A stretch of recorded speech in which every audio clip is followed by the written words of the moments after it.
We're working on reducing these or simplifying these two.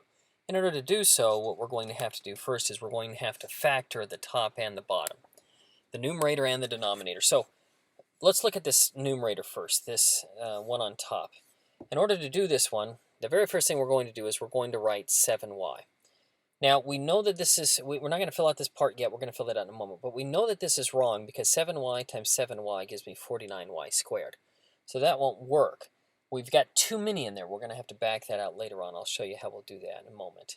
So the very first thing we're going to need to do is to start, or the second thing I should say, is to fill in this information here. In order to do that, we're going to multiply a times c. So 7 times negative 2 is going to give us negative 14. Then we're going to have to identify our b value. Our b value here would be 13. That's this number here. So I need two numbers that's going to multiply together to give me negative 14, but add together to give me 13. That would be a positive 14 and a negative 1. Now that I have those, it doesn't matter which one you write them in, but they're going to go right in here. One's going to go on this side, one's going to go on this side. So I chose just to write the negative 1 here and then the 14 over here. It really doesn't matter. You can flip them around.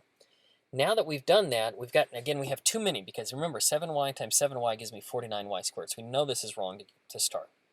Now what I look for is common factors. Do these two share anything in common that I can pull out? And these two do not. It's a 7y minus 1. They don't share anything in common. Over here, I've got a 7y plus 14. Well, a 7, they share a 7 in common. So if I factor out a 7 on that one, I'm left with y plus 2. Now, whatever I factored out in this case is what I'm going to cross off. That 7 is gone. Remember, we started with too many. Now it's just a 7y. Let's bring it on down here. 7y times y gives me my 7y squared. So now we've got our correct ones. And the way you'll always know is if you multiply these two together, it should give you your original quadratic expression up here, which this one does. So I'm going to bring that over. So we just factored the top. Now we need to factor the bottom. We'll go through this one more time. Here's our denominator. Again, we're going to use the same process. I've got a times c, we're going to write those down, 3y and 3y. A times c, 3 times 14 is going to give me 42. And b in this case is 13 as well. So I need two numbers that multiply together to give me positive 42, but add together to give me positive 13. That's going to be 6 and 7. Now I can write those in either spot. You can write it in right here or on this side. It really doesn't matter. I just chose to write them in that spot.